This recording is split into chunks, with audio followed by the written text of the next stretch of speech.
গরম জলের মধ্যে আমি ধনে পাতা, তারপর এই পেঁয়াজ পাতা গুলো সব দিয়ে দিচ্ছি।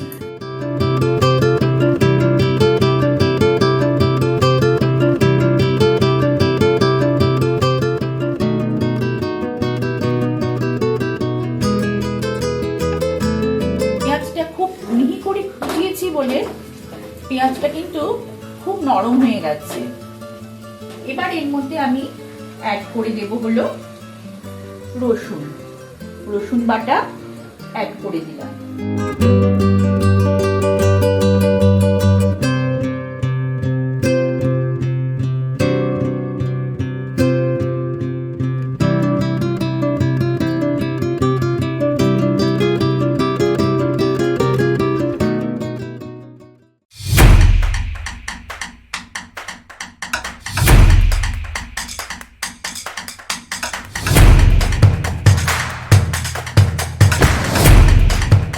শুভ সন্ধ্যা বন্ধুরা, টেস্ট এন্ড ট্রাভেলের পক্ষ থেকে তোমাদের সবাইকে স্বাগত। আজকে আমি একটা চিকেনের রেসিপি নিয়ে হাজির হয়েছি। তবে এটা একটা খুব যে নতুন তা না, কিন্তু আমি প্রথমেই বলে নিচ্ছি এটা তোমরা একবার অন্তত ট্রাই করে দেখো, খুব খুব ভাল লাগবে।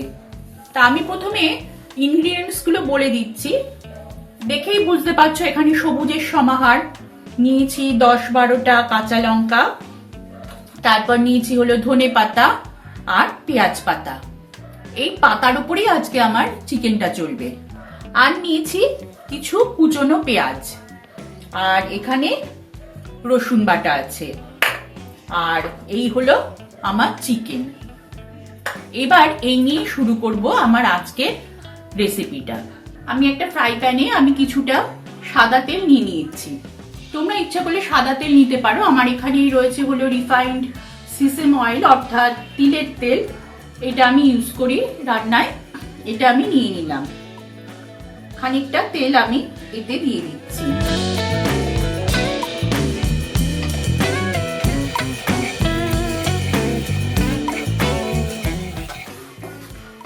তেলটা গরম হতে দিয়েছি, গরম প্রায় হয়ে গেছে, কারণ এটা কড়াইটা আমার প্রিহিট করা ছিল। এবার এখানে আমি আগে থেকে ফাটিয়ে রাখা কিছুটা এলাচ দিয়ে দিলাম। এখানে 4 কোয়া মতো আমি এলাচ নিয়েছি। এলাচটা একটু গরম হোক, একটু ফুটফুট করুক, তারপর আমি এর মধ্যে চিকেনটা দিয়ে দেব। এটা কিন্তু খুব ভালো হয় খেতে, আর দেখতে তো আরো সুন্দর হয়। তা দেখি এলাচ গরম হোক, একটু ফুটফুট করুক, তারপর আমি এখানে চিকেন দিয়ে চিকেনটাকে ভাজবো।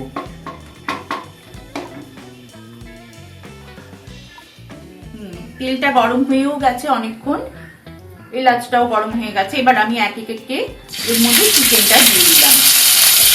ফ্লেমটা এই সময় লো টু মিডিয়াম করে দেবেন।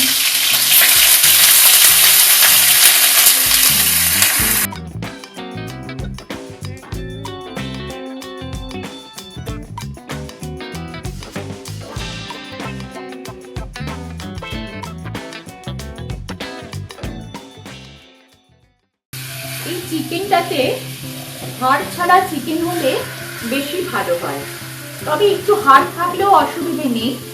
যখন আপনারা মাংসটা কিনতে যাবেন তখন দোকানে বলবেন যে এক্সট্রা হাড়গুলো যেন ফেলে দেয়। আর চিকেনের যে ফ্যাটটা থাকে সেই ফ্যাটটা থাকলেও কোনো অসুবিধে নেই। বেশি বড় পিস করবেন না। আমার কাছে চিকেনটা যা ছিল বাড়িতে আমি সেটা দিয়ে করছি। আর এই যে দেখছেন লেগ পিসটা রয়েছে, এই লেগ পিসগুলো না রাখারই চেষ্টা করবেন, তাহলে রান্নাটা কিন্তু আরো ভালো হয়।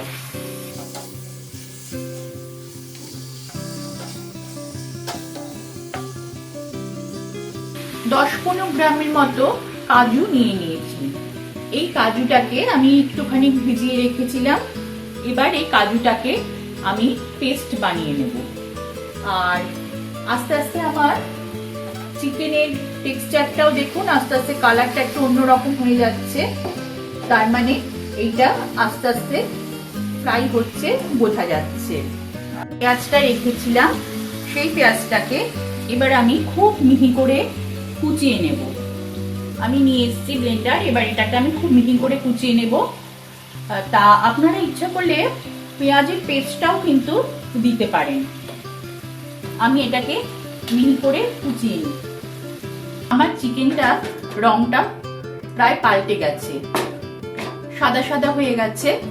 এবার এটা একটু ব্রাউন হওয়ার আগে আমি এর মধ্যে পেঁয়াজটা যেটা রেখেছিলাম মিহি করে কুচিয়ে নিয়েছিলাম সেটা এবার আমি এর মধ্যে ঢেলে দিলাম। খুব মিহি করে কেটে নেবেন। আর যদি কারোর কাটার অসুবিধে হয়, এত মিহি হয়তো হচ্ছে না, তাহলে কোনো অসুবিধে নেই, আপনারা এটাকে পেস্ট করেও নিতে পারেন।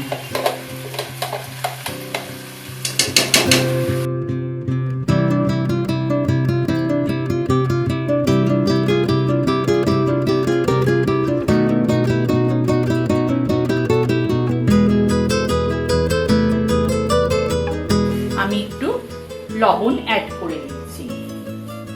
লবণটা পরিমাণ মতনই একেবারে অ্যাড করে নিলাম, কারণ এখন যদি লবণটা আমি অ্যাড না করি না, তাহলে মাংসের মধ্যে লবণটা ভালোভাবে ঢুকবে না। লবণটাকে যার যার স্বাদ অনুসারে আপনারা অ্যাড করবেন। যদি রুটি দিয়ে খেতে চান তাহলে এটাকে প্রথম থেকে একটুখানি অল্প দেওয়ারই চেষ্টা করবেন, কারণ রুটির সাথে যদি লবণ বেশি হয় তাহলে কিন্তু মোটেই ভালো লাগবে না খেতে।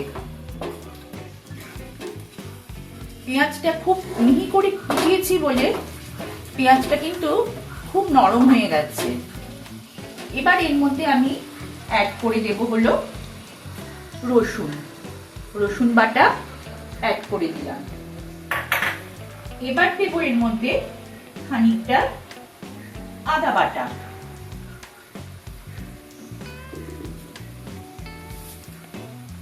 আদা বাটা দিয়ে দিলাম। আর তারপর আমি দেব একটুখানি জিরে আর ধনে আমার মেশানো আছে, সেই জিরে ধনের একটু গুঁড়ো দিয়ে দেব।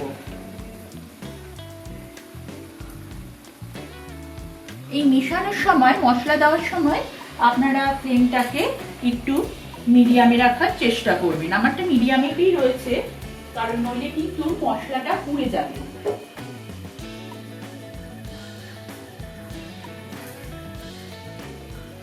আমি আস্তে আস্তে সব মশলাগুলোই দিয়ে দিচ্ছি, তাহলে আমার কষাতেও সুবিধা হবে, আবার মাংসের মধ্যে মশলাগুলোও ভালো ঢুকবে। এবার দিলাম খুব সামান্য পরিমাণে হলুদ। হলুদ দিলে রংটাও খুব ভালো আসবে আর দেখতেও ভালো লাগবে, আর মাংসের চিকেনের যে একটা ফ্লেভার থাকে, একটা র ফ্লেভার থাকে, সেটাও কেটে যাবে। তবে লবণটাকে, হলুদটাকে মানে কিন্তু একবারে বেশি দিয়ে দেবেন না।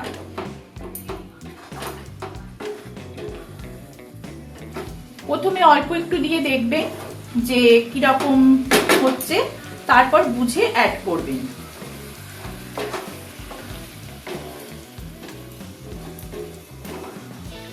আমার কিন্তু চিকেনটা এর মধ্যেই জল ছাড়তে শুরু করে দিয়েছে। এই যে একটু গরম জল হতে দিয়েছি, এদিকে আমার চিকেনটা রয়েছে আর এদিকে আমি একটা পাত্রে গরম জল হতে দিয়েছি। এই গরম জলের মধ্যে আমি ধনে পাতা, তারপর এই পেঁয়াজ পাতা গুলো সব দিয়ে দিচ্ছি। আর দিয়ে দিচ্ছি এখানে প্রায় কটা 8-9টার মতো কাঁচা লঙ্কা দিয়ে এটাকে জাস্ট একটু ভাপ দিয়ে নেব। তবে বেশি ভাপ দেব না, বেশি ভাপ দিলে কিন্তু জিনিসটা ভালো হবে না। ঠিক ঘড়ি ধরে 1 মিনিটের মতো দিলে একটু নরম হবে, তারপর এটাকে তুলে নেওয়া হবে। আমি এটাকে একটু বসিয়ে দিলাম। বসিয়ে দিয়ে আমি গ্যাসের ফ্লেমটাকে বন্ধ করে দেবো। জলটা আমার অনেকটাই গরম হয়েছে, এই গরমের মধ্যে আমি 1 মিনিট এটাকে ভিজিয়ে রাখবো। রেখে তারপর এটাকে আমি তুলে নেব।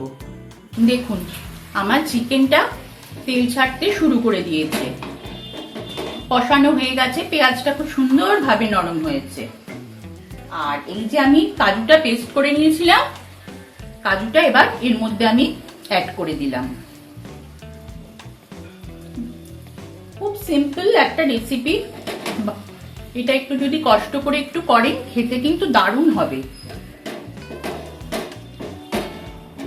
আমার বাড়িতে এটা আমি মাঝে মধ্যেই করি, আর এখন তো শীতকাল, এখন করলে বেশ রুটি টুটির সাথে রাত্রে বেশিরভাগ বাড়িতেই সবাই রুটি টুটি খায়, রুটি হোক পরোটা হোক খায়। সুতরাং এখন যদি এইরকম ভাবে করা যায় তাহলে কিন্তু খেতে খুব ভালো লাগে। এই কাজুটা আমি অ্যাড করে দিলাম, কাজু বাটাটা। ওই যে শাকটা আমি সেদ্ধ করে রেখেছিলাম, পেঁয়াজ পাতা, তারপর লঙ্কার যেটা আমি গরম জলে একটুখানি করে রেখেছিলাম, সেই সেদ্ধ জলটা আমি এর মধ্যে একটু অ্যাড করে দেব। এই আমি কিছুটা এর মধ্যে অ্যাড করে দিলাম। এখন আমার ফ্লেমটা লো আছে, এরপর আমি মিডিয়াম ফ্লেমে বাড়িয়ে দেব। এটাকে লো টু মিডিয়ামে রান্না হতে দেব। দিয়ে দিয়েছি, কাজুটা দেওয়ার পর টেক্সচারটা একটু হোয়াইট হয়ে যাবে। এই যে একটা সাদা সাদা খুব সুন্দর দেখতে হয়েছে, এরপর আরো সুন্দর দেখতে লাগবে যখন সবুজগুলো ঝপাঝপ পড়বে না, সবুজ রানীগুলো পেস্টটা পড়বে, তখন আরো সুন্দর লাগবে দেখতে। আর সবুজ জিনিসটা আমার এমনিতেও খুব প্রিয়। এই যে সুন্দর দেখতে হয়েছে না, খুব ভালো লাগছে দেখতে। আর একটু জল বোধহয় লাগবে। যে যেরকম গ্রেভি খাবেন সে সেই পরিমাণে জল দেবেন। তবে এটা খুব একটা বেশি গ্রেভি হবে না, খুব মাখা মাখাও হবে না, জাস্ট রুটিটা খাওয়ার মতো গ্রেভি থাকলেই হলো। তা বলে আবার এক কড়াই ঝোল দিয়ে দেবেন না। এখন আমি এটাকে ফুটতে দিচ্ছি।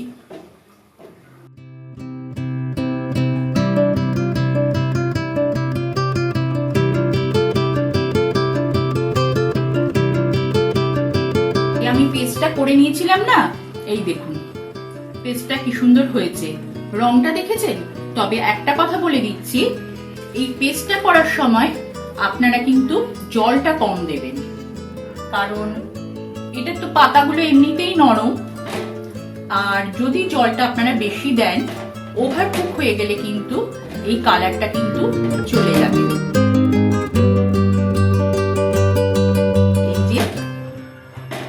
এইবার আমি এটাকে আস্তে আস্তে মিশিয়ে দিচ্ছি। খুব সুন্দর একটা রং এসে গেছে। বেশি যাতে এটা ওভারকুক না হয় সেটা খেয়াল রাখবেন। আমার চিকেন বেগমতি তৈরি। এটা হলো চিকেন বেগমতি। আমি এর মধ্যে অ্যাড করে দিচ্ছি হলো ছোট ছোট পেঁয়াজগুলো।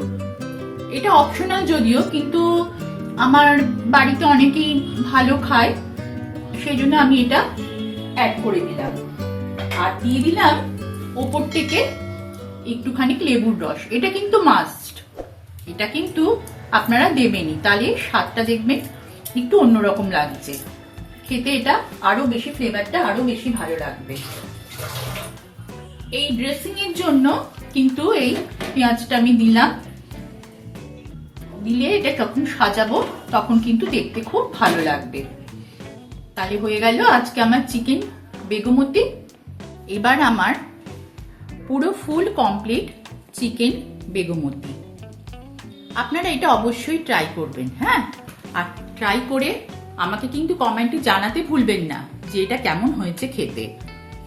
শীতকালে বেশ ভালোই লাগবে রুটির সাথে, আপনারা অবশ্যই খাবেন এবং খেয়ে তার আস্বাদটা জানাবেন। আর আমার এই ভিডিওটা যদি আপনাদের ভালো লেগে থাকে তাহলে লাইক, শেয়ার, কমেন্ট করতে ভুলবেন না। আর অবশ্যই আমাকে সাবস্ক্রাইব করবেন। তাহলে আজকে এইটুকুই থাক। টেস্ট এন্ড ট্রাভেলের পক্ষ থেকে সবাইকে জানাই গুড নাইট, টাটা।